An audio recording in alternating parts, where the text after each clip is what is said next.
بسم اللہ الرحمن الرحیم الحمد للہ رب العالمین والعاقبۃ للمتقین والصلاة والسلام علی اشرف الانبیاء والمرسلین وعلی آلہ وصحبہ ومن تبعہم الی یوم الدین اما بعد۔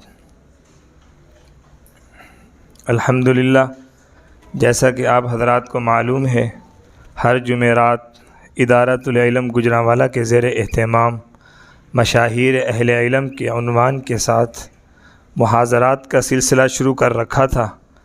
الحمدللہ اسی سلسلے کی ایک کڑی آج چھٹا محاضرہ ہے، محاضرۃ المنطق و اصول التفسیر کے عنوان سے۔ بلا تاخیر میں آج کے اس پروگرام کی ابتدا تلاوت کلام پاک سے کرتا ہوں۔ حافظ عبدالسلام سے ملتمس ہوں وہ آئے تلاوت کلام مجید۔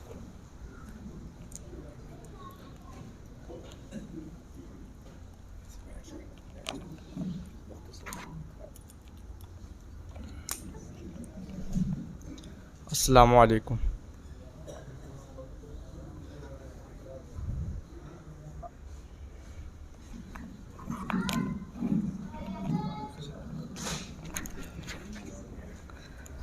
اعوذ باللہ من الشیطان الرجیم،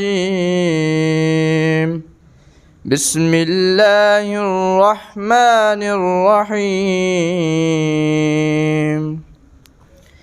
یا ایہا الذین آمنوا استعینوا بالصبر والصلاة ان اللہ مع الصابرین۔ ولا تقولوا لمن يقتل في سبيل الله اموات بل احیاء ولكن لا تشعرون۔ وَلَنَبْلُوَنَّكُمْ بِشَيْءٍ مِّنَ الْخَوْفِ وَالْجُوعِ وَنَقْصٍ مِّنَ الْأَمْوَالِ وَالْأَنفُسِ وَالثَّمَرَاتِ وَبَشِّرِ الصَّابِرِينَ۔ صدق اللہ العظیم۔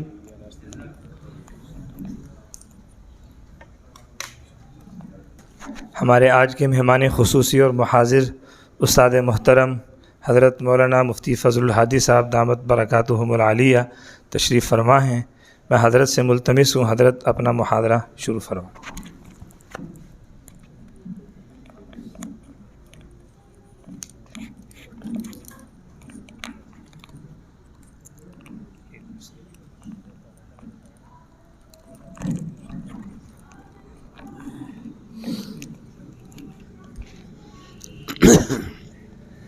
الحمدللہ والصلاة والسلام علی رسول اللہ وعلی آلہ وصحبہ ومن والاہ، اما بعد فاعوذ باللہ من الشیطان الرجیم، بسم اللہ الرحمن الرحیم۔ واتقوا اللہ ویعلمکم اللہ، صدق اللہ العظیم۔ آپ جانتے ہیں زمین پر لاکھوں انواع کے جاندار موجود ہیں، محض انسان ایسی مخلوق ہے جو پیچیدہ اور مدلل گفتگو کی صلاحیت رکھتا ہے، دوسری مخلوقات میں یہ صلاحیت نہیں ہے۔ منطق کا جو موضوع ہے وہ سوچنا نہیں بلکہ واضح اور صحیح اور مؤثر طریقے سے سوچنا ہے، محض سوچنا نہیں ہے، نظر و فکر، واضح مدلل اور مؤثر طریقے سے سوچنا۔ پھر سارے انسانوں کی سوچ برابر نہیں ہوتی۔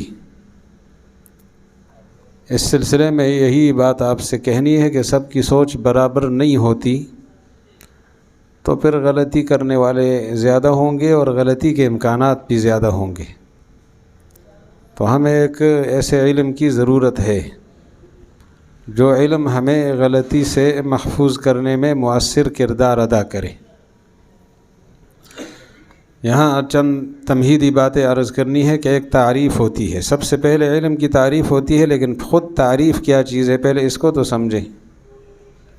تعریف کس بلا کا نام ہے، اس کے کتنے سینگ ہوتے ہیں، کتنی ٹانگیں ہوتی ہیں، کتنے اس کے پر ہوتے ہیں، کس بلا کا نام تعریف ہے؟ تعریف کریں، تعریف کریں۔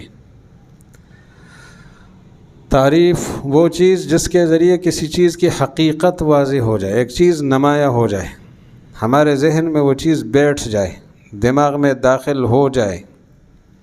تو جس مفہوم نے یا جن الفاظ نے، اصل تو مفہوم ہے، الفاظ خود کچھ نہیں کر سکتے، الفاظ کے پیچھے مفہوم کی تاثیر ہوتی ہے۔ تو جس مفہوم نے کوئی چیز ہمارے دماغ میں داخل کر دی یا کسی چیز کی صورت ہمارے دماغ تک پہنچائی، اس مفہوم کو ہم تعریف کہتے ہیں۔ تعریف پہچان کرانے والی چیز، کیونکہ اس مفہوم نے ایک چیز کی پہچان کرائی ہے، لہذا وہ مفہوم تعریف ہے۔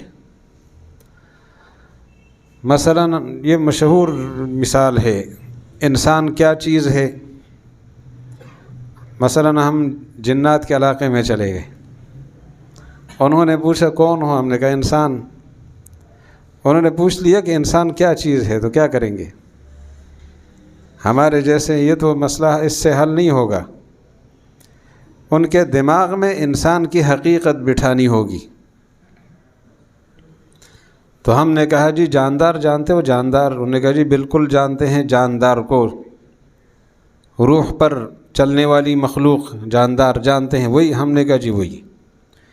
ہم نے کہا جس جاندار کے ساتھ عقل ہو، عقل مند بھی سمجھتے ہو؟ انہوں نے کہا جی سمجھتے ہیں۔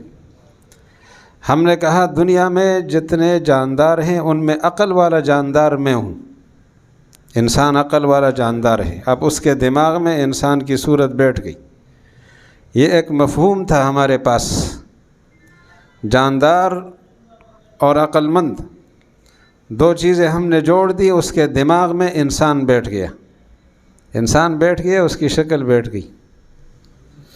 جی اگر انسان بیٹھ گیا پھر کیا ہوگا؟ کچھ بھی نہیں ہوگا۔ بہرحال انسان، اس کے دماغ میں انسان کی صورت آ گئی اور وہ سمجھ گیا کہ انسان کیا ہوتا ہے۔ یہ ہے تعریف، جاندار، عقل مند، یہ انسان کی تعریف ہو گئی۔ اسی طرح ہمیں تعریف کے ساتھ ساتھ اس علم کا موضوع سمجھنا ہوتا ہے۔ تو موضوع کیا چیز ہے؟ موضوع خود کس بلا کا نام ہے؟ کھانے کی چیز ہے کہ پینے کی چیز ہے؟ ایسی چیز جس کے عوارض ذاتیہ سے کسی علم میں بحث کی جائے، عوارض ذاتیہ، اس کی ذات کو چمٹنے والے حالات، درپیش ہونے والے حالات، جس چیز کے عوارض ذاتیہ سے کسی علم میں بحث ہوتی ہو، اسی چیز کو اس علم کا آپ موضوع سمجھیں۔ یہاں ایک مثال دی ہے کہ فن طب کا موضوع انسان ہے، تو فن طب انسان بنائے گا نہیں، انسان پر آنے والے حالات سے بحث کرے گا۔ تو انسان پر آنے والے حالات میں اس کے اعضاء اور جوارح ہیں کہ اس کے اعضاء کتنے ہونے چاہیے، اتنے اعضاء اگر ہیں جتنے ہونے چاہیے تو اعضاء کے لحاظ سے یہ صحت مند ہے، اور اگر اعضاء کم و بیش ہیں تو یہ اعضاء کی تعداد کے حوالے سے بیمار ہے۔ تو انسان کے جسم سے بحث کرنے والا فن ہے منطق، لیکن کس حیثیت سے؟ صحت اور بیماری کی حیثیت سے۔ تو موضوع کہا جاتا ہے ہر اس چیز کو جس علم میں اس کے عوارض ذاتیہ، حالات ذاتیہ، اس کی ذات کو درپیش ہونے والے حالات سے بحث ہوتی ہو۔ اور غرض، ہر علم میں ہم غرض معلوم کرتے ہیں، غرض بھی غایت بھی، غرض اور غایت دو الگ الگ چیزیں ہیں، بلکہ فائدہ اس کے بھی علاوہ چیز ہے۔ تو غرض وہ نتیجہ جو آپ کو مطلوب ہے، مطلوبہ نتیجہ آپ کے سامنے ہوگا تو غرض آپ کے سامنے ہے، پھر آپ کی محنت بیکار نہیں ہوگی۔ اور غایت وہ نتیجہ آپ کے ہاتھ میں آ جائے۔ آپ نحو پڑھتے ہیں کہ میں عربی کی عبارت صحیح پڑھوں، یہ آپ کی غرض ہے۔ اور جب آپ نے عربی کی عبارت صحیح پڑھنا شروع کر دی تو آپ کی غایت یہ اس کی غایت ہے، اور اس کے ساتھ ساتھ بہت چیزیں اور بھی ملیں گی جن کا ہمیں خیال بھی نہیں تھا، وہ اس کے فوائد ہیں۔ ہم حرمین شریفین جا رہے ہیں، ہماری غرض ہے کہ عمرہ کریں، حج کریں، یہ ہماری غرض ہے، اس کے لیے محنت شروع ہو گئی۔ وہاں پہنچے، حج کیا، عمرہ کیا، یہ غایت حاصل ہو گئی، ہدف حاصل ہو گیا۔ کیا حج اور عمرے کے سفر میں ہم نے بہت کچھ نہیں دیکھا؟ ہم نے ہوائی جہاز دیکھا جو پہلے نہیں دیکھا تھا، اس میں سوار ہو گئے، وہاں جدہ دیکھا، مدینہ منورہ دیکھا، مقدس جگہ۔ یہ اضافی فوائد ہیں، غرض و غایت دونوں کے علاوہ۔ تو یہ چیزیں کسی فن میں داخل ہونے سے پہلے سمجھنی ہوتی ہے۔ ایک چیز اس کی تعریف، یعنی ہمیں وہ مفہوم درکار ہوتا ہے جو اس علم کا خاکہ اور اس کا تصور ہمارے دماغ میں بٹھا دے۔ دوسرے نمبر پہ اس کا موضوع کہ کس چیز کے عوارض یہاں زیر بحث آئیں گے تاکہ ہم اسی کے دائرے میں رہیں، اور تیسرے نمبر پہ غرض، غایت، فائدہ، یہ چیزیں معلوم کرنی ہوں گی۔ غرض تو معلوم کرنی فرض کے درجے میں ہے، غایت بھی معلوم کریں گے، وہ ساتھ ساتھ ہوگی، اور فائدے مل جائیں گے انشاءاللہ۔ فائدہ جب انسان کے سامنے ہوگا نا تو وہ تکلیف اٹھانے میں دقت محسوس نہیں کرے گا۔ فوائد اس لیے بتانے ضروری ہوتے ہیں۔ تنخواہ کا فائدہ معلوم ہے، جو محنت ہم کر رہے ہیں مہینہ بھر، اس کے نتیجے میں جو تنخواہ ملتی ہے، اور تنخواہ کے فوائد ہمارے سامنے ہیں، کیا کچھ ملے گا، تو وہ مہینہ بھر کی مشقت ہمارے لیے کتنی آسان ہوتی ہے، مزے کے ساتھ مشقت اٹھاتے ہیں۔ آپ لوگ ناراض تو نہیں ہیں؟ ناراض ہو جائیں، ایسا کوئی بڑا مسئلہ نہیں ہے۔ ہم ابھی شہروں والا باغ سے یہاں تک آئے ہیں نا، کسی ایک نے ہمیں سلام نہیں کیا، اس کا مطلب سب ناراض ہیں نام سے۔ تو اتنے لوگ ناراض ہیں، کچھ بیچ میں آپ ہو گئے تو کیا ہو جائے گا۔ لیکن بہرحال توجہ ہے نا، آپ حضرت سمجھ آ رہا ہے نہیں آ رہا؟ چلو،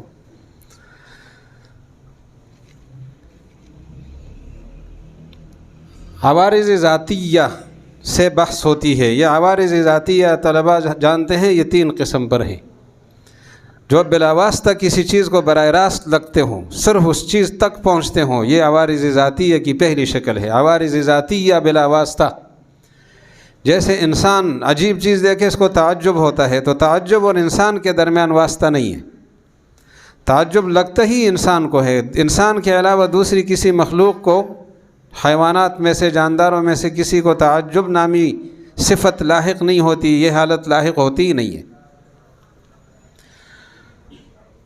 پھر عوارض ذاتیہ میں دوسری چیز وہ عوارض ہیں جو انسان کے، یعنی انسان نہیں، کسی چیز کے مساوی خارج کے واسطے سے اس کو لاحق ہو۔ مساوی بھی ہے اور خارج بھی ہے۔ خارج ہے یعنی اس مخلوق کے وجود سے باہر ہے، لیکن ہے اس کے مساوی، مفہوم میں دونوں مساوات رکھتے، مفہوم الگ الگ ہے، مصداق دونوں کا ایک ہے، مفہوم الگ الگ ہے۔ مثلا انسان اور متعجب، تعجب کرنے والا، یہ الگ مفہوم رکھتا ہے، اور انسان کا الگ مفہوم ہے، لیکن دونوں مساوی ہیں۔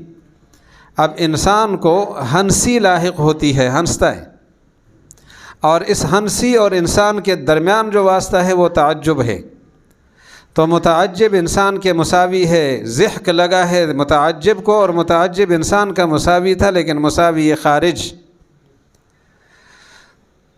تو جو چیز کسی چیز کو لگے براہ راست وہ اس کے لیے عرض ذاتی ہے، جو چیز کسی کو لگے اس کے مساوی کے واسطے سے اور مساوی خارج کے واسطے سے، یہ بھی عرض ذاتی ہے۔ اور وہ عوارض جو بالواسطہ لگے لیکن وہ واسطہ مساوی داخل ہے، مثال کے طور پر انسان کے اندر ایک داخل چیز ہے، ناطق۔ انسان 2 چیزوں سے مرکب ہے، حیوان اور ناطق، جاندار اور سمجھدار جاندار۔ سمجھ کا وہ معیار جو انسان کے پاس ہے کسی اور کے پاس تو نہیں ہے۔ تو اب اس جاندار کے ساتھ جو سمجھداری لگی ہے، یہ سمجھدار اور یہ انسان دونوں مساوی ہیں، لیکن یہ سمجھدار ناطق اس کے اندر داخل ہے، تو مساوی یہ داخل کے واسطے سے انسان کو بہت ساری چیزیں لگتی ہیں۔ تو مساوی داخل، مساوی خارج، ادراک، چیزوں کا ادراک کرنا، یہ انسان کا عارض ہے لیکن ناطق کے واسطے سے، اور ہنسی انسان کا عارض ہے مساوی خارج کے واسطے سے، ناطق اس میں داخل ہے اور تعجب اس سے خارج ہے۔ اسی طرح عوارض ذاتیہ 3 ہو گئے، اور عوارض غریبہ وہ بھی 3 ہیں۔ عوارض ذاتیہ کتنے ہیں جی؟ 3، 1 2 4، اچھا 1 2 4، کوئی مسئلہ نہیں۔ عوارض غریبیہ بھی کتنی ہیں؟ 3۔ وہ عوارض ہیں جو شے کو بواسطہ امر اعم لاحق ہوں، اس سے وسیع درجے کی چیز کے واسطے سے لاحق ہو جائیں۔ مثلا انسان کو چلنا لاحق ہے جاندار ہونے کے واسطے سے، اور جاندار ہونا انسان کا دائرہ اور جاندار کا دائرہ دونوں میں فرق ہے۔ جاندار کا دائرہ وسیع ہے اور انسان کا دائرہ اس سے محدود ہے، لیکن یہ انسان اس جاندار کے دائرے میں داخل ہے۔ تو انسان جو چلتا پھرتا ہے یا سانس لیتا ہے یہ حیوان ہونے کے واسطے سے، اور حیوان اس سے اعم ہے، تو یہ عارض غریب ہے۔ وہ عوارض جو بواسطہ امر اخص اس کو لاحق ہو، اخص جس کا دائرہ اپنا محدود ہے، اس کے واسطے سے امر اعم کو کوئی چیز لگ گئی۔ مثلا جاندار تقریر کرتا ہے، جاندار ہنستا ہے، جاندار لکھتا ہے، کس کے واسطے سے؟ انسان کے واسطے سے۔ درمیان میں انسانیت کا واسطہ نہ ہو تو جاندار کچھ نہیں کر سکتا۔ اب انسان کا دائرہ محدود ہے اور حیوان جاندار کا دائرہ اس سے وسیع ہے، تو وسیع دائرے کی مخلوق کو اور وسیع دائرے کی چیز کو محدود دائرے کے واسطے سے، محدود دائرے کی چیز کے واسطے سے ایک عارض لاحق ہوا۔ اور کبھی کوئی چیز عارض ہوتی ہے امر مبائن اور ضد کے واسطے سے۔ پانی گرم ہوتا ہے نہیں ہوتا؟ کس کے واسطے سے؟ گرمی اور پانی کے درمیان واسطہ آگ ہے، اور آگ اور پانی ایک دوسرے کی ضد ہے، لیکن اس پانی کو اس نے گرم کر لیا، تو یہ بھی عارض غریب کہلاتا ہے، عوارض غریبہ میں سے ہے۔ اب کسی علم میں جو چیز زیر بحث ہوتی ہے وہ موضوع کی ذات زیر بحث نہیں ہوتی، اور موضوع کے عوارض غریبہ زیر بحث نہیں ہوتے، بلکہ موضوع کے عوارض ذاتی یا زیر بحث آتے ہیں۔ ہمارے گجرانوالہ کے اور عالم پاکستان کے بہت بڑے عالم تھے، گجرانوالہ میں زیادہ عرصہ انہوں نے گزارا، حضرت مولانا عبدالقیوم ہزاروی رحمہ اللہ۔ ہمارے منطق کے تو بہت زیادہ ہم نے ان سے پڑھا۔ میں نے ایک دفعہ پوچھا، استاد جی عوارض غریب باس زیر باس کیوں نہیں آتے؟ تو فرمانے لگے یہ عوارض غریبہ کسی اور کے عوارض ذاتیہ ہوں گے، تو دوسرا موضوع اور اس موضوع میں التباس آ جائے گا۔ پتہ نہیں آپ سمجھ گئے کہ نہیں سمجھے؟ عوارض غریبہ کسی اور کے کیا ہوں گے؟ تو اگر عوارض غریبہ یہاں بھی زیر باس ہوں اور عوارض ذاتیہ بھی ہوں، ایسا تو نہیں ہو سکتا کہ عوارض ذاتیہ کو چھوڑ کر صرف غریبہ زیر باس آئیں۔ بہرحال عوارض ذاتیہ کے ساتھ ساتھ عوارض غریبہ کو آپ زیر باس لائیں گے، اور یہاں اس چیز کے یعنی اس موضوع کے عوارض ذاتیہ زیر بحث ہیں، ساتھ عوارض غریبہ بھی زیر بحث، اور وہ کسی اور کے عوارض ذاتیہ ہوں، تو موضوع اور موضوع آپس میں ایک ہو جائیں گے، مشکل پیدا ہوگی۔ لہذا عوارض ذاتیہ ہی زیر بحث رہیں گے۔ کسی بھی چیز کی ذات علم میں زیر بحث نہیں ہوتی، اس لیے جو موضوع ہے موضوع کی ذات زیر بحث نہیں آئے گی، اور اس کے عوارض غریبہ زیر بحث نہیں آئیں گے۔ عوارض زیر بحث آئیں گے تو کون سے آئیں گے؟ خواہ بلا واسطہ اس کو لگیں، بواسطہ مساوی داخل لگیں یا مساوی خارج لگے، لیکن ہوں گے عوارض ذاتیہ۔ اور ہم بچپن سے پڑھتے چلے آ رہے ہیں، وہی نحو کا موضوع ہے کلمہ اور کلام، تو کلمہ اور کلام کی ذات ہماری بحث کے اندر داخل نہیں ہے، نحو کے اندر اس کے عوارض ہیں، اور کون سے عوارض؟ عوارض ذاتیہ جو اس کو لگتے ہیں، من حیث الاعراب والبناء اور کیفیت الترکیب بعضها مع بعض، یہ اس کے عوارض ذاتیہ ہیں، اور یہی زیر بحث ہوں گی۔ تو کسی بھی علم کا موضوع وہ چیز ہوتی ہے جس کے عوارض ذاتیہ زیر بحث ہوتے ہیں۔ انشاءاللہ یہ بات سمجھ آ گئی ہوگی۔ موضوع کیا چیز ہوتی ہے؟ کس چیز کو موضوع کہا جاتا ہے؟ علم کا موضوع کس چیز کو کہا جاتا ہے؟ وہ چیز جس کے عوارض زیر بحث ہوں۔ موضوع عوارض نہیں ہے، عوارض زیر بحث ہیں۔ جو موضوع ہے وہ اور چیز ہے، اور جو زیر بحث ہے وہ اور چیز ہے۔ موضوع الگ چیز ہوگی، زیر بحث الگ، اس کے حالات ہوں گے عوارض ذاتیہ۔ موضوع کیا چیز ہوگی؟ وہ چیز جس کے ذاتیہ زیر بحث ہو۔ بھئی حدیث کا موضوع ذات الرسول ہے، تو ذات الرسول من حیث الذات نہیں ہے، من حیث الرسالت ہے، من حیث الرسالہ۔ ان کے حالات میں رسالت ایک بہت بڑی حالت ہے، اس حالت کی پیش نظر پیغمبر زیر بحث ہے۔ انشاءاللہ سمجھ گئے ہوں گے آپ۔ فن میں بحث عوارض ذاتیہ کی تینوں قسموں سے کی جاتی ہے۔ عوارض غریبہ سے فن میں بحث، اور اس کی وجہ کیا بتائی کہ وہ کسی اور کے عوارض ذاتیہ ہوں گے تو مشکل پیش آئے گی۔ منطقی استخراجی اور استقرائی، اس کو آخر میں کر لیتے ہیں۔ ایک بات ذہن میں رکھیں، علم منطق اور علم نفسیات میں کیا فرق ہے؟ تو طالب علم کہے گا علم منطق ہے، علم نفسیات ہے، یہی بڑا فرق ہے۔ اس سے بڑا فرق اور کیا چاہیے؟ علم منطق کیا ہے اور علم نفسیات؟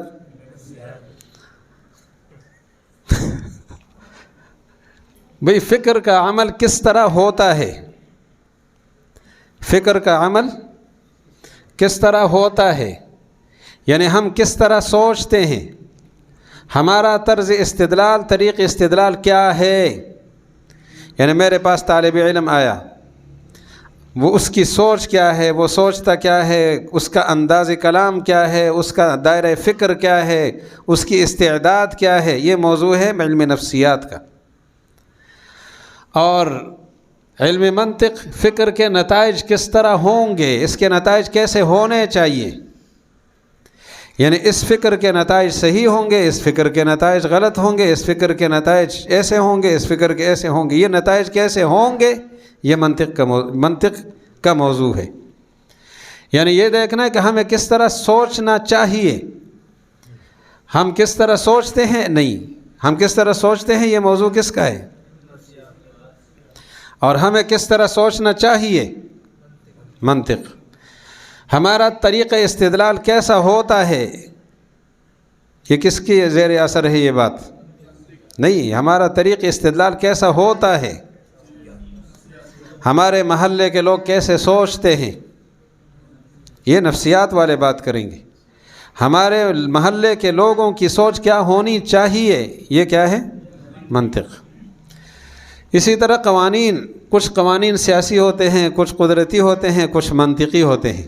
ان تینوں میں بھی فرق سمجھ لیں، سیاسی قوانین، قدرتی قوانین اور منطقی قوانین۔ سیاسی قوانین توڑے بھی جا سکتے ہیں، بدلے بھی جا سکتے ہیں۔ سیاسی قوانین لوگ توڑتے ہیں نا، کتنے قوانین توڑتے ہیں، اسلحہ نہیں رکھو گے، لوگ رکھتے ہیں۔ آپ اشارہ نہیں توڑیں گے، توڑتے ہیں، جانتے بھی ہیں کتنا بڑا جرم ہے، توڑتے ہیں۔ سیاسی قوانین توڑے بھی جا سکتے ہیں، بدلے بھی جا سکتے ہیں۔ کل قانون اور تھا، آج بل پیش ہوا اور اکثریت نے کہا جی یہ قانون غلط ہے، چلو غلط ہے۔ سیاسی قوانین میں کیا ہوتا ہے، توڑے بھی جا سکتے ہیں، بدلے بھی جا سکتے ہیں۔ قدرتی قوانین نہ بدلے جا سکتے ہیں اور نہ قدرتی قانون ہے کہ سورج صبح سویرے طلوع ہوگا اور مغرب کو غروب ہوگا، کوئی توڑ کر دکھا دے یا کوئی تبدیل کر کے دکھا دے۔ اس کی تھوڑی اور وضاحت آگے آ رہی ہے۔ اور منطقی قوانین بدلے نہیں جا سکتے لیکن توڑے جا سکتے ہیں۔ منطقی قوانین تبدیل نہیں ہوتے، منطقی قانون کا جو ضابطہ ہے وہ وہی رہے گا، لیکن توڑے جا سکتے۔ ہم کتنے توڑتے ہیں، اور ہم جتنا توڑتے ہیں شاید کوئی نہ توڑے۔ تو کیا فرق ہوا؟ سیاسی قوانین بدلے بھی جا سکتے ہیں، قدرتی قوانین نہ توڑے جا سکتے ہیں اور نہ ان میں تبدیلی۔ بڑھاپا آ رہا ہے تو آئے گا، موسم تبدیل ہو رہا ہے تو ہوگا، کوئی تبدیل کر کے دکھا دے اس قانون کو، یا کوئی اس کو توڑ کر دکھا دے، ممکن نہیں ہے۔ اور منطقی قوانین، سوچ کا یہ دائرہ ہے، اس طریقے سے نہیں سوچتے تو قانون کو توڑ دیا، لیکن تبدیل نہیں کر سکتے کہ سوچ کا یہ دائرہ نہیں، اب یہ ہوگا، ایسا نہیں ہے۔ تو منطقی قوانین توڑے جا سکتے ہیں، تبدیل قدرتی قوانین اور سیاسی قوانین تھوڑا مزید فرق دیکھیں۔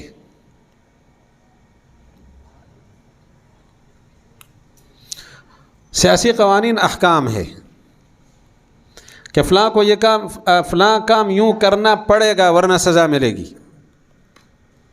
قدرتی قوانین کیا ہیں؟ احکام۔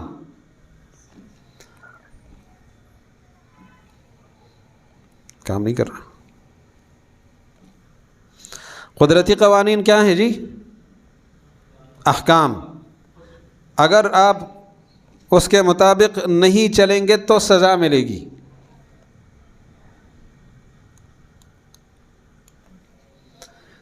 یہ لیزر کا کام تھوڑا۔ قدرتی قوانین کیا ہیں جی؟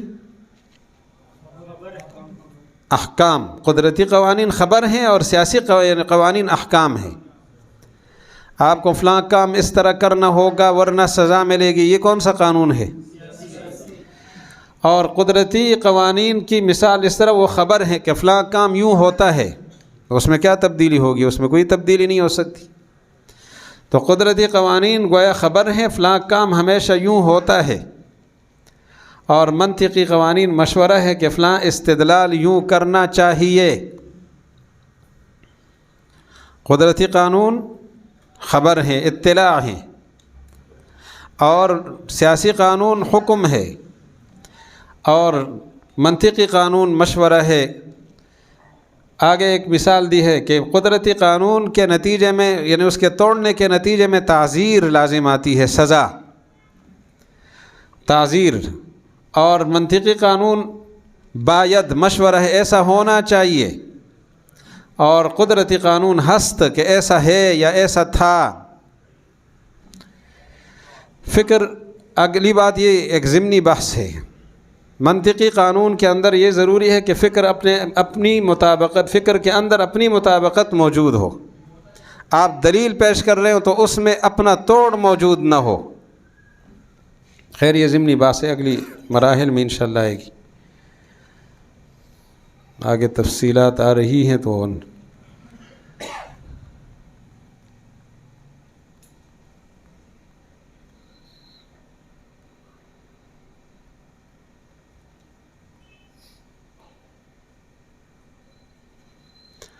منطق کی اہمیت اور ضرورت کیا ہے؟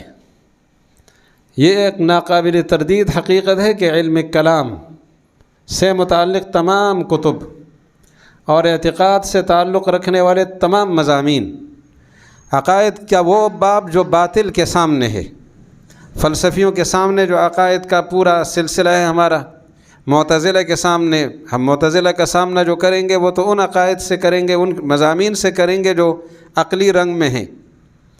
اسی طرح خوارج، اسی طرح دوسرے باطل فرقے، مشبہہ، مجسمہ۔ تو اعتقاد اور علم کلام والی کتابیں وہ، اور اس سے متعلق تمام مضامین، جیسے علامہ جرجانی کی شرح مواقف، علامہ تفتزانی کی شرح مقاصد اور شرح عقائد نصفیہ وغیرہ کتب اسالیب عقلیہ اور اصطلاحات منطقیہ سے پر اور لبریز ہیں، جن سے استفادہ بدون استعانت بالمنطق ممکن نہیں ہے۔ اور ان کتابوں تک رسائی ہم ضروری سمجھتے ہیں کہ اس زمانے کے مولوی صاحب کو، طالب علم کو کس باطل فرقے کا سامنا تھا۔ معتزلہ نے کس طرح حملہ کیا، جہمیہ نے کون سے حملے کیے، کرامیہ نے کون سے حملے کیے، اور انہوں نے کس طرح سامنا کیا اور ان کے نظریات کو توڑا۔ اصول فقہ سے متعلق تصانیف کی بنیاد بھی اسباب عقلیہ، قواعد منطقیہ، خاص طور پر امام غزالی، امام رازی اور بیضاوی۔ اور بیضاوی وہ بزرگ ہیں جس کی تعریفات زیادہ جامع ہوتی ہیں، تو اس کے مختلف دیوانوں پر ہے۔ علم منطق اور اس کے قواعد میں مہارت کے بغیر جن دیوانوں اور کتابوں کا مطالعہ اور ان دیوانوں کا اور کتابوں کا مطالعہ اور ان سے استفادہ ناممکن ہے۔ ان کتابوں تک رسائی، ان کے اندر سے مواد حاصل کرنا منطق کے بغیر ممکن نہیں ہے۔ علم العقائد اور اصول فقہ کی کتابوں کا پڑھنا اور ان سے استفادہ کرنا منطق کی اصطلاحات سے استعانت اور منطقی قواعد کے رعایت کے بغیر ممکن نہیں ہے۔ چنانچہ علامہ تفتزانی نے خود فرمایا کہ علم الکلام اور اصول فقہ سے اور فقہ سے پہلے، جس کا مطلب اور لب لباب یہ ہے کہ علوم شرعیہ کی بنیاد علم کلام، بس ان کی بات کا حاصل یہ ہے کہ یہ علوم ضروری ہے۔ آگے کہتے ہیں جی منطق دشوار ہے۔ کیا منطق دشوار ہونے کی وجہ سے اس سے عداوت کی جائے؟ کیا بھئی مشکل کا سامنا کیا جاتا ہے، مشکل سے بھاگا جاتا ہے؟ مشکل کا سامنا کرنے والے مقام مقصود محمود تک پہنچتے ہیں، مشکل سے ڈرنے والے تو گم ہو جاتے ہیں، مشکل پر عبور حاصل کرنے والے، گرفت حاصل کرنے والے وہ منزل تک پہنچتے ہیں۔ کیا ہر چیز میں سہولت اور یسر اور عیش و آرام کا طالب بن کر ان اعلیٰ علمی ذرائع کو پس پشت ڈال دیا جائے؟ اس آگے بر صغیر اور علم منطق، ہندوستان کی علمی دنیا پر ایسا زمانہ گزرا ہے جب معقولات کو تمام فنون پر بالادستی حاصل تھی۔ ایک شخص اپنی پوری زندگی ان کی تحصیل اور ان کی حذاقت اور مہارت پیدا کرنے میں گزار دیتا تھا۔ کسی عالم کو اس وقت تک سند قبول حاصل نہیں ہوتی تھی جب تک کہ وہ معقولات کے اندر اپنا امتیاز قائم نہ کرے۔ اگر کسی نے حدیث، تفسیر، فقہ اور اس سے متعلق تمام فنون پڑھ ڈالے لیکن منطق اور فلسفہ کی کتابوں میں سے جن کی تعلیم تعداد 40-50 سے زیادہ ہوتی تھی، ایک کتاب بھی اگر اس نے نہیں پڑھی تو مولوی کہلانے کا حقدار نہیں ہوتا تھا۔ کہتے تھے فلا ثقۃ له فی العلوم اصلا من لم یعرف المنطق فلا ثقۃ له فی العلوم اصلا۔ پتہ نہیں وہ بات سمجھا بھی ہے کہ نہیں؟ مطلب اس نے سارے علوم پڑھے لیکن صحیح دانست اس کے پاس ہے یا نہیں ہے، استفادہ اس نے کیا یا نہیں کیا۔ بہرحال اہمیت اس کی ہے، انشاءاللہ آپ سمجھ گئے ہوں گے۔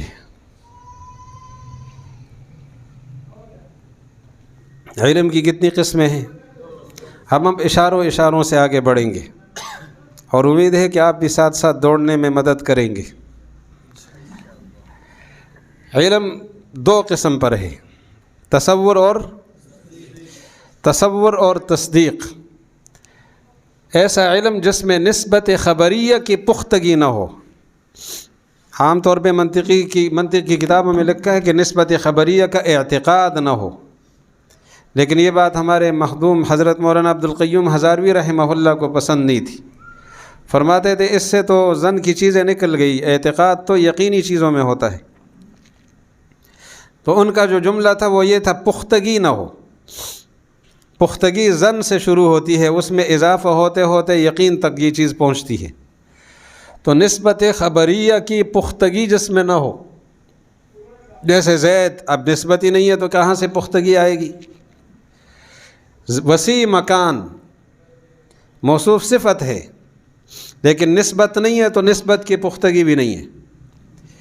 اسی طرح مدرسہ کی عمارت مضاف الیہ ہے، نسبت نہیں ہے تو پختگی بھی نہیں ہے۔ زید سمجھدار ہوگا، یہ شک کی بات کر رہا ہے، لہٰذا یہ تصور ہے، کیونکہ نسبت کی پختگی نسبت خبریہ کی پختگی نہیں ہے۔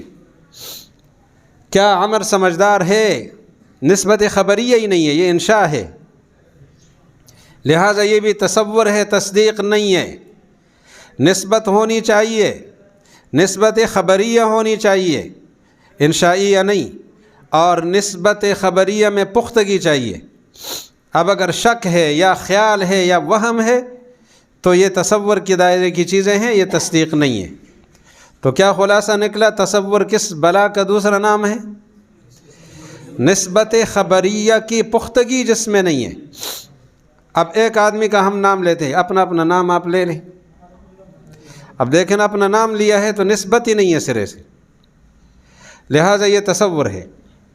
اور جب اپنا اور اپنے والد صاحب کا نام لیں گے، بیچ میں ابن کا لفظ داخل کریں گے، زید ابن عمر،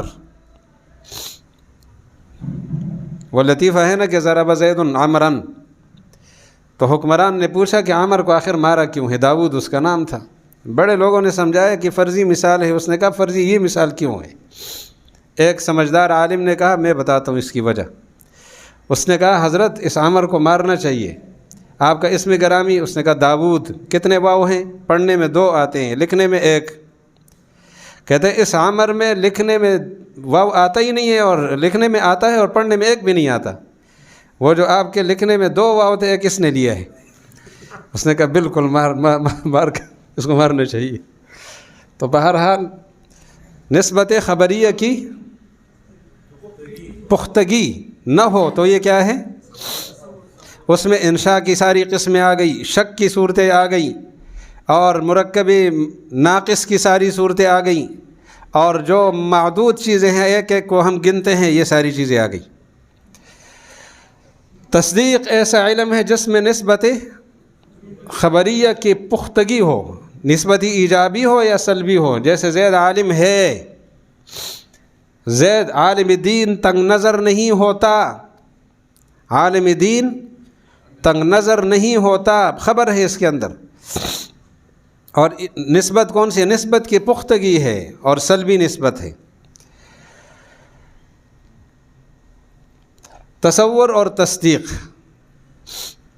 تصدیق گویا نسبت خبریہ، یعنی جملہ خبریہ جس میں پختگی ہو، جملہ خبریہ جس میں پختگی ہو وہ تصدیق ہے، جملہ انشائی یا تصدیق نہیں ہے۔ مرکب اضافی توصیفی منع صرف جن کو ناقص کہتے ہیں وہ تصدیق نہیں ہے، تصور ہے۔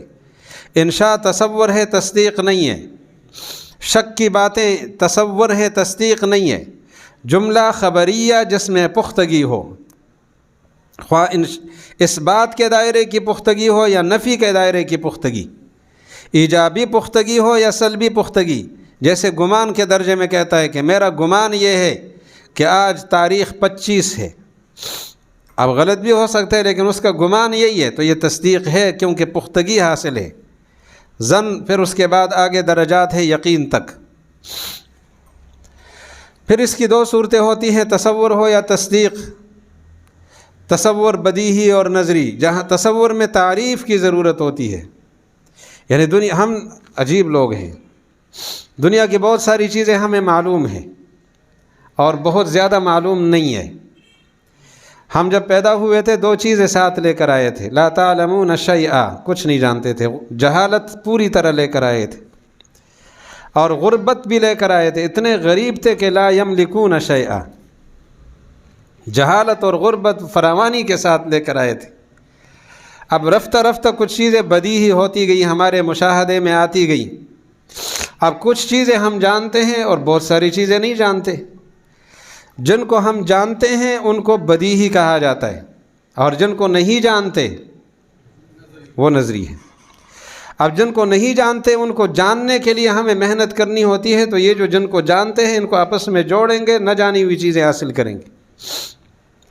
اسی طرح کچھ چیزیں ایسی ہیں جن کو ہم نہیں مانتے،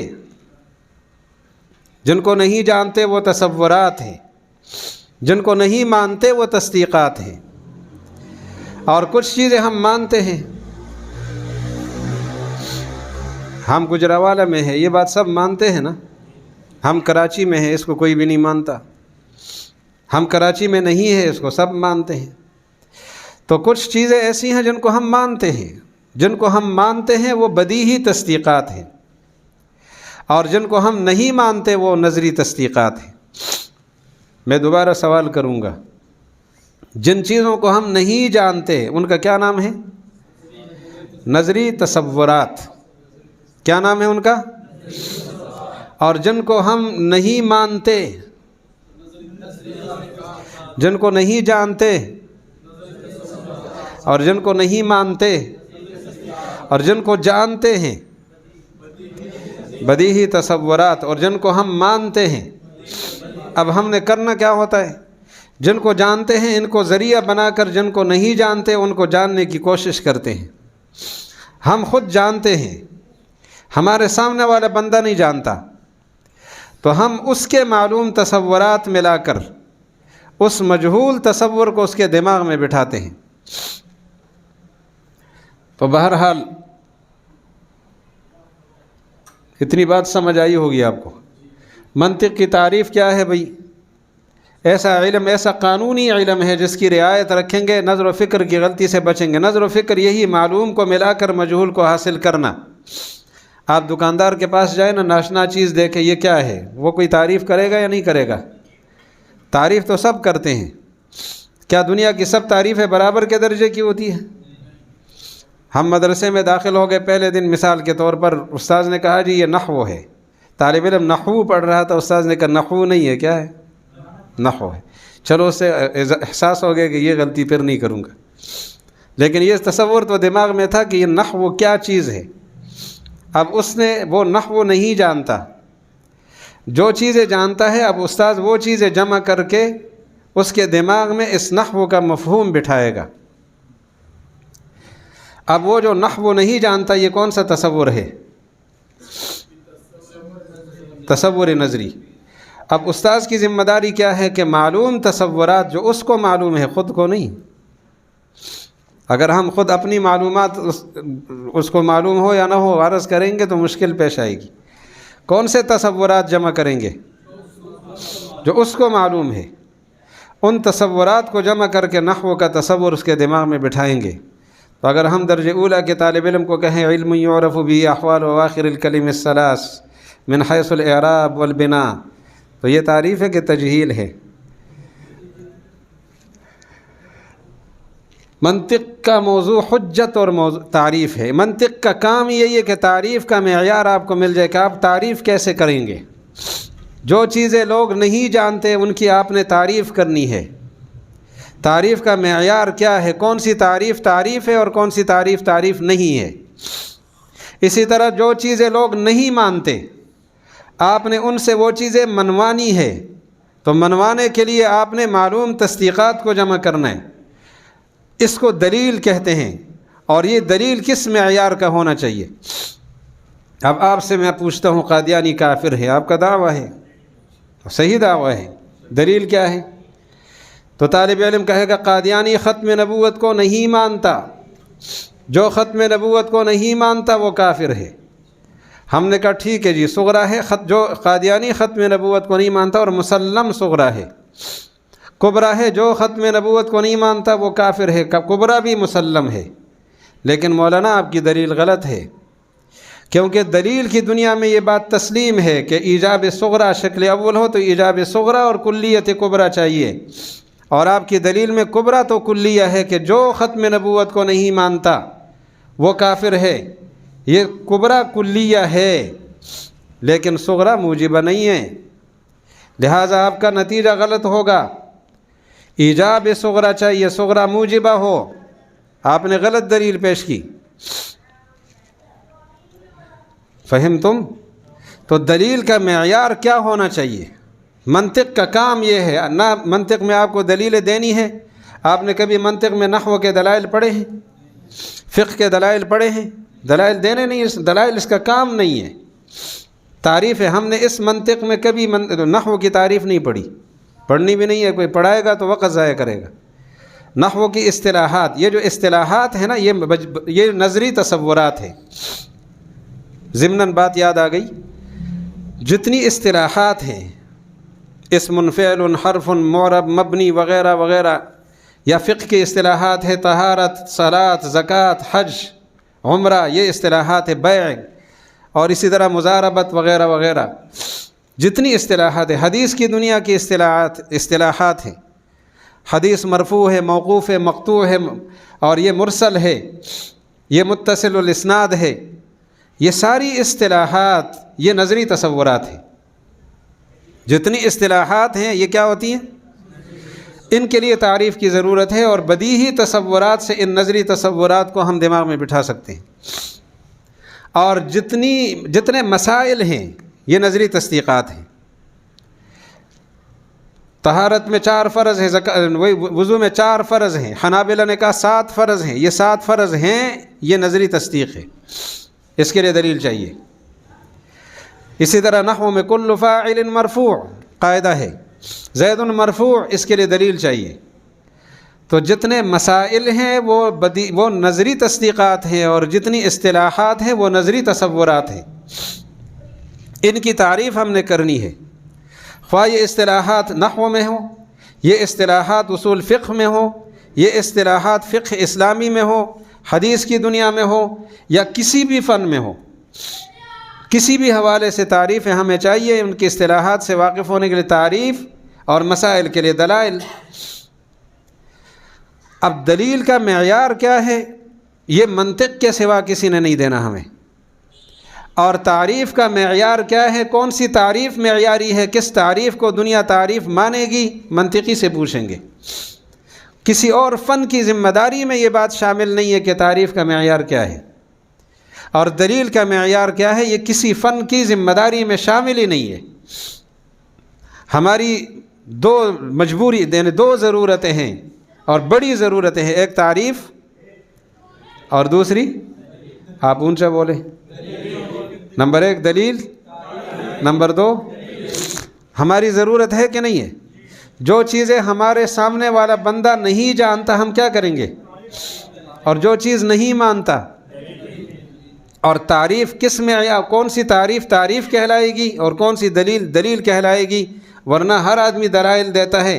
ہمارے طلبہ حضرات جب بحث مباحثہ کرتے ہیں کتنے دلائل دیتے ہیں، اگر کسی منطقی کے سامنے اپنی گفتگو پیش کرے تو ممکن ہے کوئی چیز دلیل ہی نہ ہو، اور جب ہم پرچہ اٹھاتے ہیں اور جب کہا جاتا ہے تعریفیں کرو، ایسی تعریفیں ہم پہ نازل ہوتی ہیں کہ نہ پوچھیں، لیکن وہ تعریفیں ہوتی ہیں۔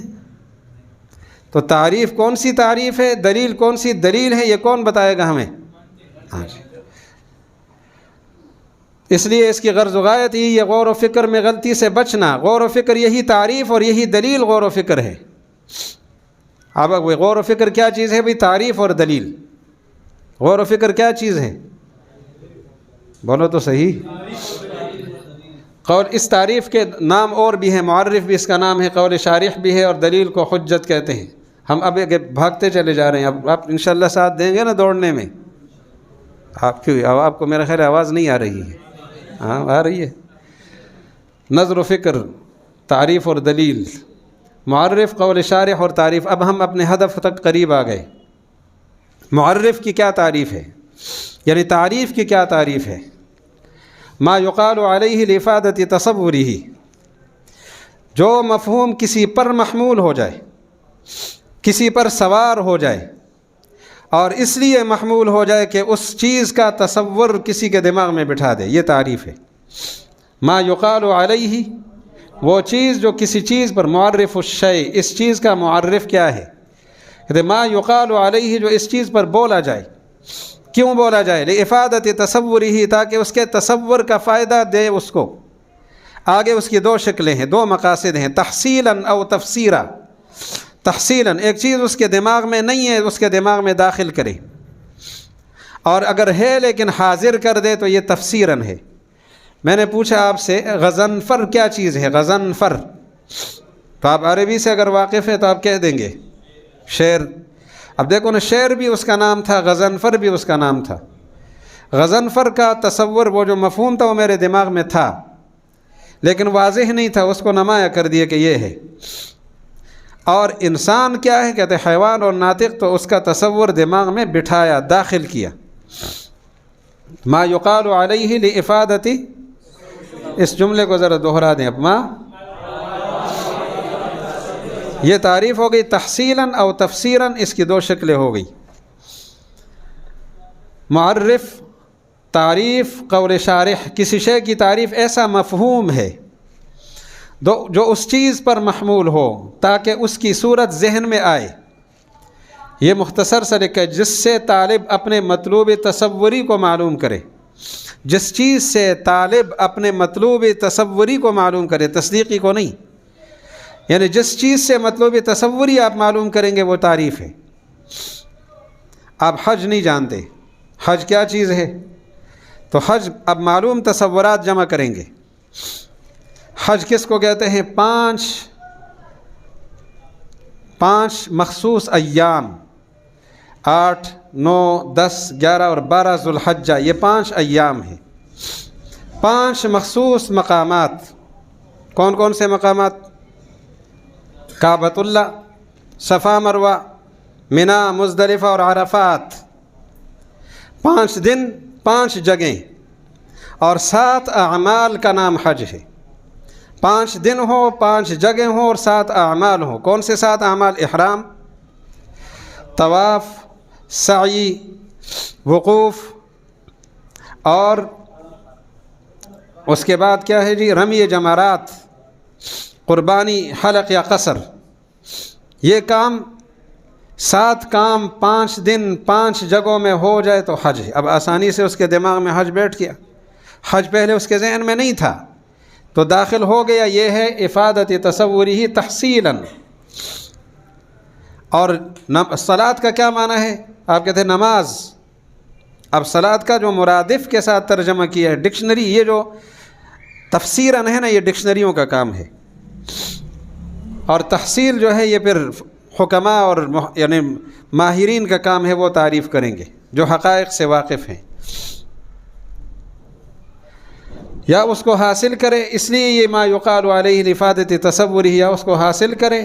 جیسے الرسول، رسول کا مفہوم انسان کے دماغ میں نہیں ہے۔ مثال کے طور پر وہ کون ہے؟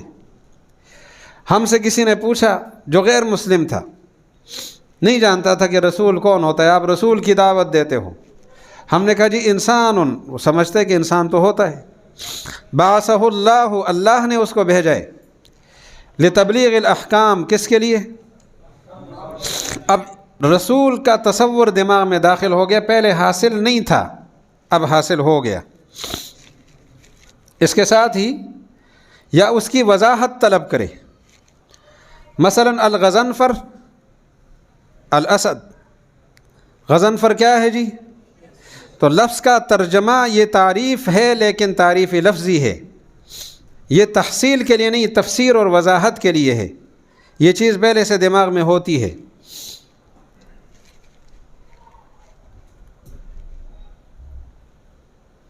معرف کی 2 شرطیں ہیں۔ معرف، پہلی شرط یہ ہے کہ تعریف، جس کی تعریف ہوتی ہے اس کا نام معرف ہے۔ جس کی تعریف ہم نے کرنی ہے یا ہم سے مطلوب ہے، وہ اس کا کیا نام ہے؟ اور جو ہم تعریف کر رہے ہیں اس کو معرف کہتے ہیں۔ تعریف کا نام زیادہ مناسب ہے، آسان ہے۔ تو تعریف معرف سے زیادہ واضح ہو، مثلا انسان سے اس کی تعریف حیوان ناطق زیادہ واضح ہے تو انسان کی تعریف ہو گئی، ورنہ نہیں ہوگی۔ اب نحو کی تعریف اگر ہم علم یعرف به احوال و آخر الکلم الثلاث سے اولیٰ کے طالب علم کو کریں گے تو یہ تعریف نہیں ہوگی۔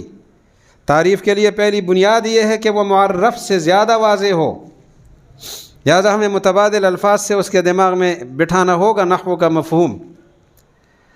دوسری شرط یہ ہے تعریف اور معرف کے درمیان نسبت تساوی کی ہو، دونوں برابر ہوں، نسبت تساوی کی، ایک دوسرے سے زیادہ نہ ہو کم نہ ہو۔ بالفاظ دیگر تعریف کیا ہو؟ اپنے الفاظ کو اپنے افراد کو سمیٹے، معرف کے جتنے افراد ہیں یہ سمیٹ لے، اور مانع ہو، دخول غیر سے مانع ہو، باہر کے کسی کو نہ آنے دے۔ اب آپ سے کسی نے پوچھا انسان کیا ہوتا ہے، ہم نے کہا حیوان، تو ادھر سے گدھے بھی دوڑ کر آئیں گے کہ ہم بھی انسان ہیں۔ وہ حق رکھتا ہے نا یار، مولوی صاحب نے ممبر پہ کہا کہ حیوان، تو پھر گدھا نہیں آئے گا؟ اب کسی کا باپ روکے گا اس کو، گدھے کو بھی روک بھی سکتا ہے۔ بالفاظ دیگر تعریف مترد اور منعکس ہو، اضطراد اور انعکاس۔ دخول غیر سے مانع کو مترد کہتے ہیں، طرد کا معنی ہے بھگانے والا، تم ہمارے نہیں ہو، باہر نکلو۔ اور منعکس اپنے افراد کو سمیٹنے والا، اپنے افراد کے لیے جامع ہو۔ یہ اصطلاحات ہے لیکن مقصد سب کا ایک ہے کہ معرف اور معرف نسبت میں مساوات رکھتے ہوں۔ نمبر 2 جامع اور مانع ہو تعریف، اور اسی طرح مترد اور منعکس ہو۔ انسان اور حیوان ناطق میں نسبت تساوی کی ہے۔ حیوان ناطق انسان کے لیے جامع اور مانع تعریف ہے، مترد اور منعکس تعریف ہے۔ اضطراد التلازم فی الثبوت والانعکاس التلازم فی الانتفاع، یہ بات انشاءاللہ بھی تو۔ تعریف کی 2 قسمیں ہیں۔ نمبر 1 تعریفی، وہی جس لفظ کا معنی آپ نہیں جانتے تھے اور وہ آپ کو معلوم ہو گیا، یہ ڈکشنری سے یہ کام کریں گے ہم۔ مصباح اللغات، المنجد وغیرہ یہ کتابیں تعریف لفظی کے لیے ہیں، تو تعریف لفظی لفظ کا ترجمہ کرائیں گی آپ کو۔ اور جیسے سگ بمانے سگ کس کو کہتے ہیں؟ اب دیکھو یہ تعریف لفظی ہے. عرض اگر آپ نہیں بولیں گے میں دوبارہ شروع کر لوں گا، کوئی ایسا مسئلہ نہیں ہے. ہاں جی. زمین غضنفر بمعنی مرادف اشہر کے ساتھ یہ تعریف ہوتی ہے. مرادف اشہر کے ساتھ. ایک چیز کے دو نام ہیں، ایک مشہور ہے اور ایک غیر مشہور ہے، تو غیر مشہور کی تعریف مشہور سے آپ کر رہے ہیں. غضنفر اور اسد دونوں شعر کے نام ہیں. یہ مولانا سو گیا. مصنف سے یہ امام راضی سے براہ راست پڑھنے گئے تھے. آگے میں کچھ کہہ نہیں سکتا، کیمرے کے سامنے ہوں، ورنہ اس پر ایک لطیفہ ہے. مرادف اشہر کے ساتھ بھئی دو معنی. اسد اور غضنفر یہ دونوں نام کس کے تھے؟ تو اسد کو ہم جانتے تھے، غضنفر کو نہیں جانتے تھے. غضنفر کو اسد کے ساتھ اس کا تعارف کرا دیا. یہ تعریف لفظی ہے. دوسری تعریف کیا ہوتی ہے؟ جس سے معرف کی ایسی صورت کا ذہن میں لانا مقصود ہو جو پہلے سے حاصل نہ تھی. مثال کے طور پر لفظ ہے.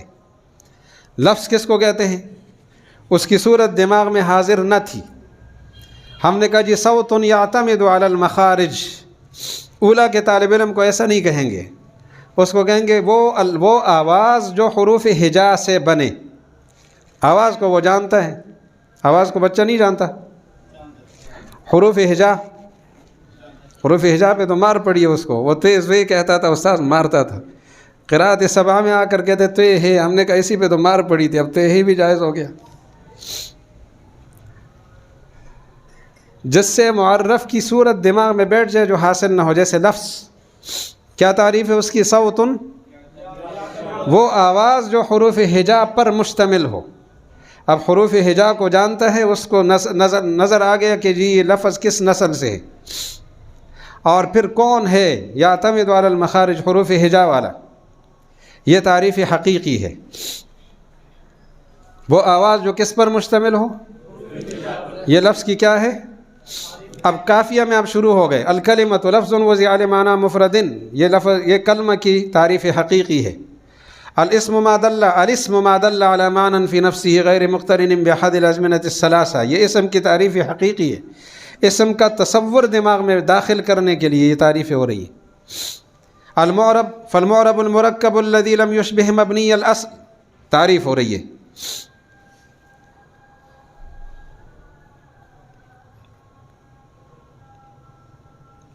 تعریف حقیقی کی دو قسمیں ہیں. تعریف کی کتنی قسمیں تھی بنیادی؟ لفظی اور حقیقی. حقیقی کی اب دو قسمیں ہیں. بحسب الحقیقہ، بحسب الاسم. بحسب الحقیقہ کہ آپ نے تعریف کی اور اس کے وجود کا اس کو علم ہو گیا. بھئی الاسم ما دل علی معنی فی نفسی غیر مقترن بأحد الازمنة الثلاثہ، اس کو پتہ بھی لگ گیا کہ یہ اسم ہے دنیا میں، تو یہ تعریف بحسب تعریف ہے، حقیقی ہے اور بحسب الحقیقہ ہے. اس کے وجود کا علم نہیں ہوا، خواہ وہ موجود ہے یا نہیں ہے، لیکن وجود کا علم نہیں ہوا تو یہ تعریف بحسب الاسم ہے. انسان کی تعریف حیوان ناطق سے یہ کون سی تعریف ہے؟ بھئی جس سے وجود، تعریف سے وجود ذہنی معلوم ہوتی ہے، وجود ذہنی معلوم ہوتا ہے اور ساتھ ساتھ وجود خارجی معلوم ہو تو یہ تعریف حقیقی بحسب الحقیقت ہے. اور اگر تعریف سے وجود ذہنی تو حاصل ہو گیا، تعریف حقیقی ہے، لیکن وجود خارجی کا پتہ نہ چلا تو خواہ وہ وجود خارجی موجود ہو یا معدوم ہو لیکن حاصل نہ ہو تو یہ تعریف بحسب اس کے لیے واضح مثال یہ ہے. کیا مثال ہے جی؟ العنقاء حیوان طائر، اڑتا پرندہ ہے، مخصوص نوعیت کا پرندہ ہے. جب تعریف کی دماغ میں تو اس کا تصور بیٹھ گیا لیکن خارج میں اس کا وجود معلوم نہیں ہوا. یہ تعریف ہے حقیقی بحسب الحقیقہ. یہ تعریف کا دائرہ ہے. آپ نے چیزوں کی تعریف کرنی ہے اور منطق نے تعریف کا راستہ دینا ہے آپ کو. تعریف لفظی، تعریف حقیقی. تعریف حقیقی کی کتنی قسمیں ہیں؟ نمبر 1 بحسب الاسم، جس سے وجود خارجی بھی ساتھ ساتھ معلوم ہو تو، اور وجود خارجی معلوم نہ ہو تو.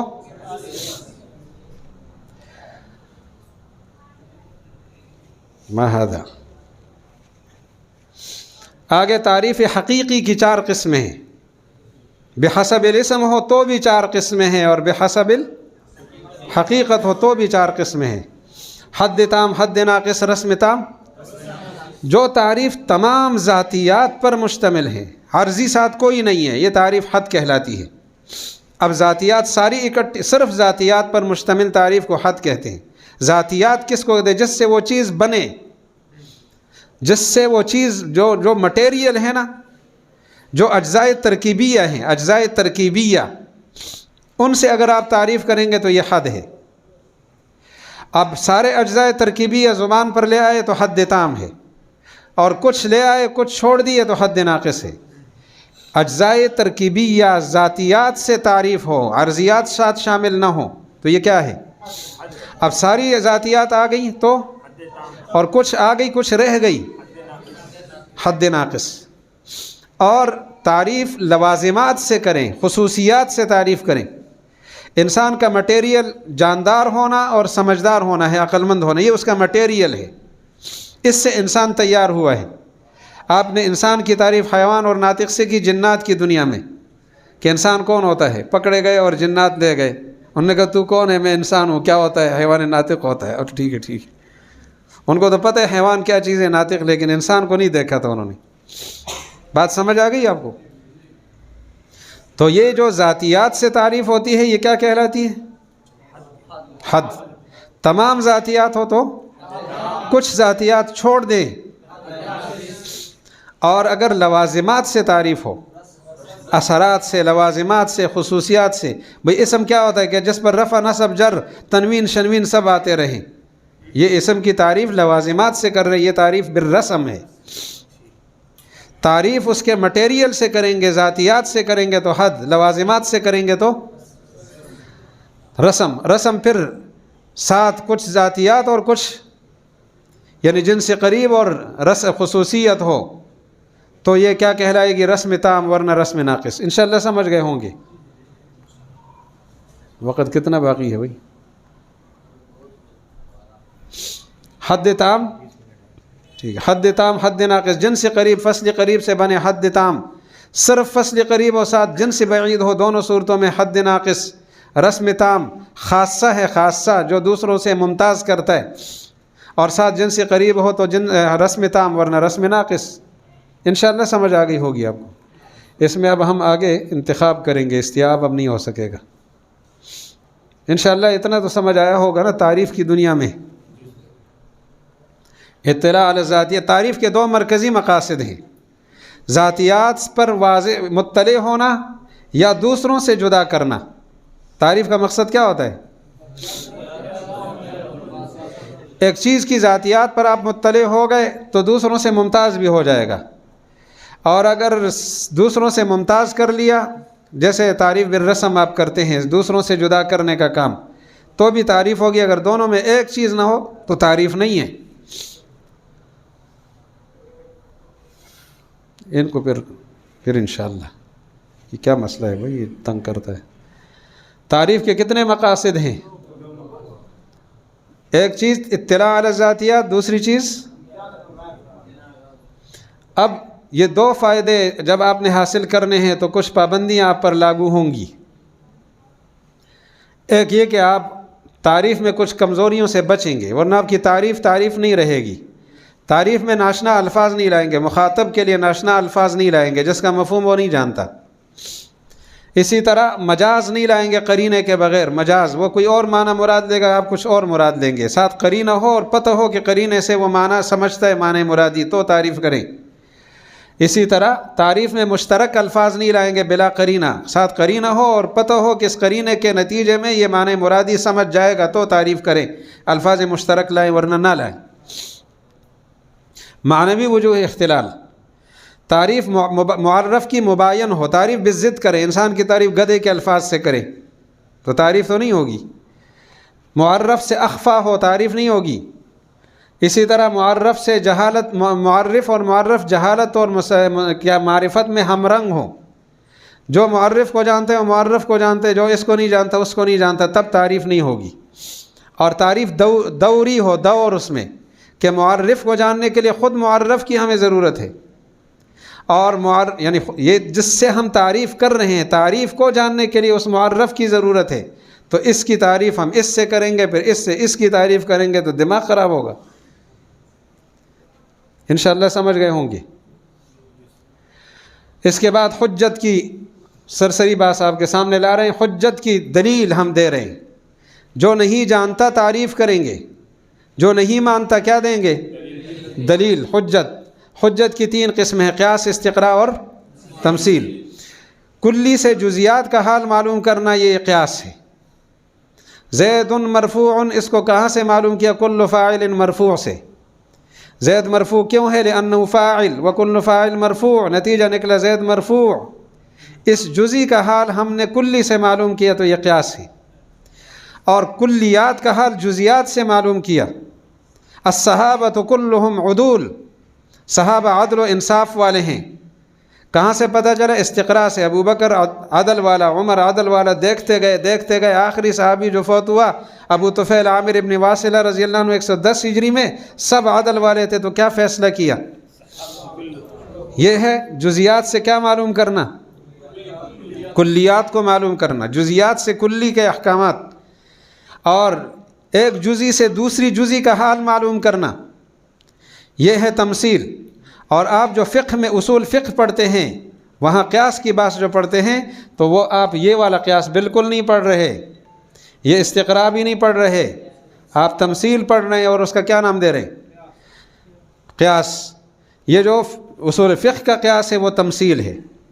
آپ نے منصوص چیز کے اندر ایک چیز دیکھی اور اس میں ایک علت دیکھی، اس علت کی بنیاد پر غیر منصوص چیز کو اس کے ساتھ جوڑ دیا اور قیاس کی، علت جامعہ نے ادھر کا حکم ادھر منتقل کیا، یہ ہے تمثیل۔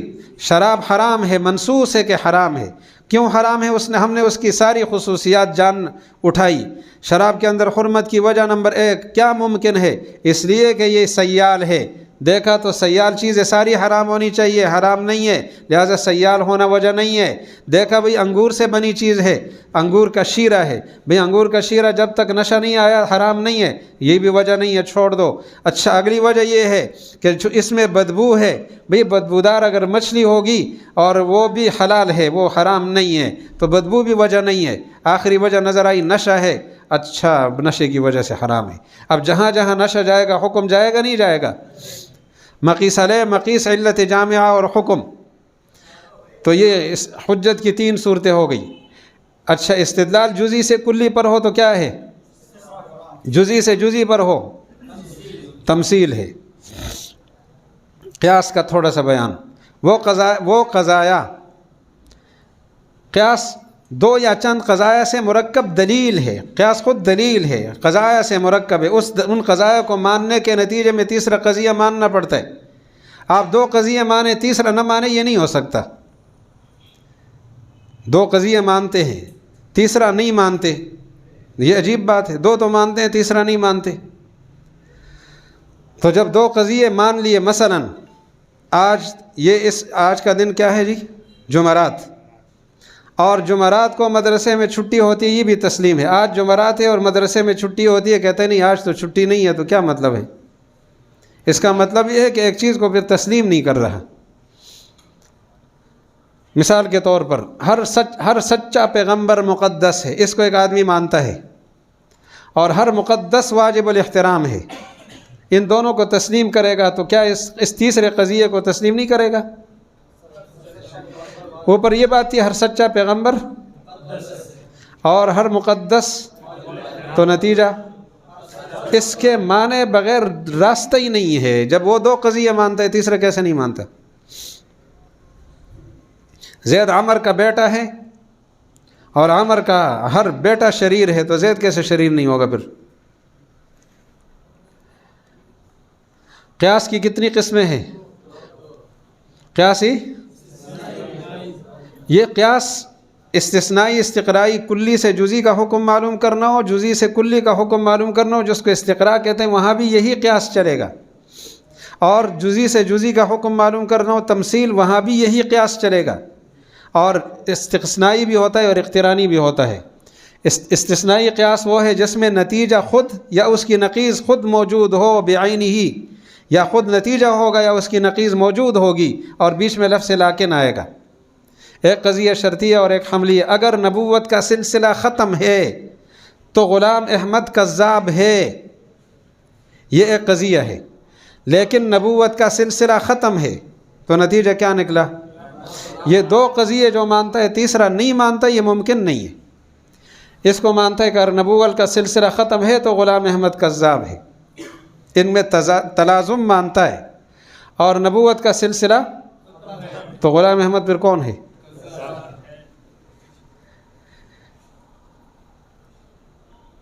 نتیجہ کیا نکلا؟ یہ قیاسی استثنائی ہے، ایک شرطیہ اور ایک حملیہ، درمیان میں لیکن مگر وغیرہ کے الفاظ آتے ہیں۔ قیاس اقترانی وہ قیاس جس میں نتیجہ یا نتیجہ کی نقیض بعینہ ہی اپنی پوری ہیئت کے ساتھ موجود نہ ہو، ٹکڑے ٹکڑے ضرور ہو لیکن پوری ہیئت اور شکل کے ساتھ موجود نہ ہو۔ قرآن مجید کتاب اللہ ہے، ہر کتاب اللہ نتیجہ۔ اب یہ جو قرآن واجب التسلیم ہے، یہ دلیل میں ہے بعینہ ہی ہے، ٹکڑے ہیں لیکن بعینہ ہی، لیکن وہاں پر غلام احمد کذاب ہے، بعینہ ہی تھا کہ نہیں؟ نتیجہ بعینہ ہی موجود تھا۔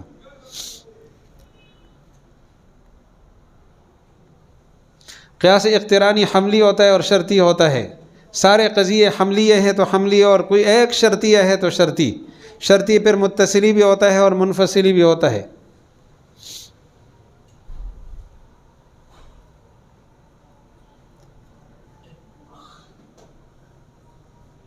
قیاس حملی کی کل شکلیں کتنی ہیں جی؟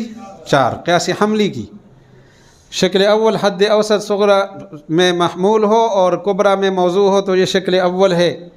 جیسے ہر انسان جاندار ہے، یہ صغرا ہے، ہر جاندار جسم والا ہے، یہ کبرا ہے۔ نتیجہ کیا نکلا؟ شکل ثانی حد اوسط صغرا کبرا دونوں میں محمول ہو تو اسے شکل ثانی کہتے ہیں۔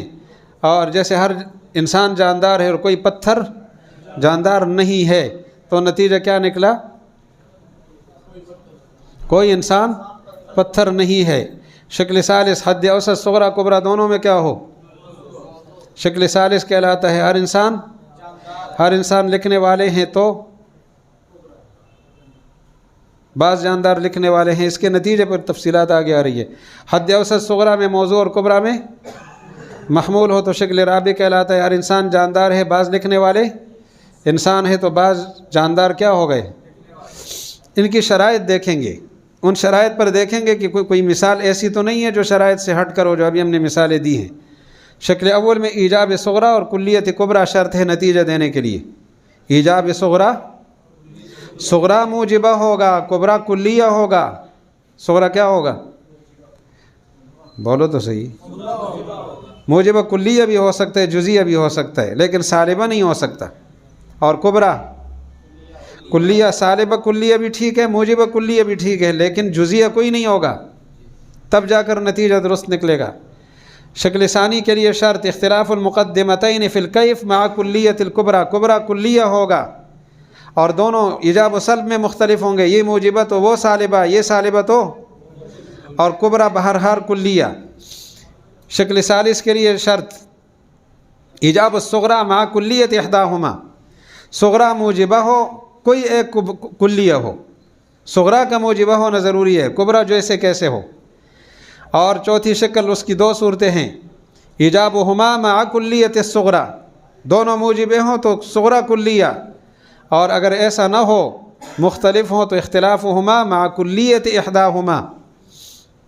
یہ شکل اول کی نتیجہ دینے والی شکلیں اور غیر نتیجہ منتج اور غیر منتج ضروب ہیں۔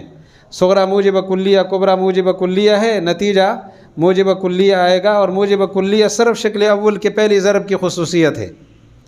اس میں خلاصہ یہ ہے کہ توجہ ہے بھائی، یہ دائیں بائیں ذرا تحرکو تاکہ ہم بھاگنے میں آسانی ہو۔ اب انتم مستيقظون، جاگ رہے بھاگ رہے، دونوں کام کر رہے ہیں۔ تو صغرا موجب کلیہ، کبرا موجب کلیہ، نتیجہ موجب کلیہ۔ یہ ہر شکل اول کے ضرب اول کا نتیجہ موجب کلیہ ہوتا ہے، اور یہ سارے قیاسات کا ایک مجموعی ذہن میں خاکہ رکھیں. مختصر خلاصہ، کوئی قیاس دو جزئیوں کا نہیں ہو سکتا. کوئی قیاس ولا قیاس من جزئیتین، دونوں قضیے جزئیے ہوں گے تو قیاس باخراب ہے، دلیل بیکار ہے. ولا قیاس صغرا موجب جزیہ ہے، کبرا سالب جزیہ، صغرا موجب جزیہ، کبرا موجب جزیے دونوں ہوں گے تو دلیل گئی. کیا لفظ میں نے استعمال کیا؟ ولا من جزیتین. پھر یہ اس کی ضربیں ہیں اور بس زیارت کر لیجئے. یہ قیاس آگے استثنائی کی قسمیں ہیں، اتصالی بھی ہے انفصالی. اتصالی میں ہاں یہاں پر ایک بات کہنی ہے. حضرت نانوتوی فرماتے اگر بالفرض محمد الرسول اللہ کے بعد کوئی نبی آیا تو ختم نبوت پہ اثر نہیں پڑے گا.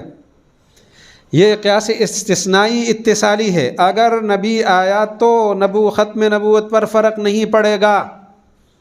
اگر بالفرض نبی آیا تو فرق نہیں پڑے گا. سمجھ رہے آپ؟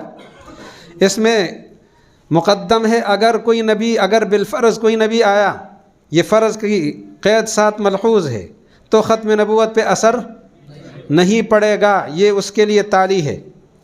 اور یہاں اصول یہ ہے کہ قیاس استثنائی اتصالی ہو تو صحیح نتیجہ تب ہوگا کہ جب استثناء ہوگا کس کا؟ تو نتیجہ عین تالی کی شکل میں آئے گا، یا استثناء ہوگا نقیض تالی. یہ نقیض تالی تو نتیجہ نقیض مقدم ہوگا. اگر کسی نے نقیض مقدم کو استثناء میں ذکر کیا تو نتیجہ غلط، ضروری نہیں ہے کہ صحیح آئے.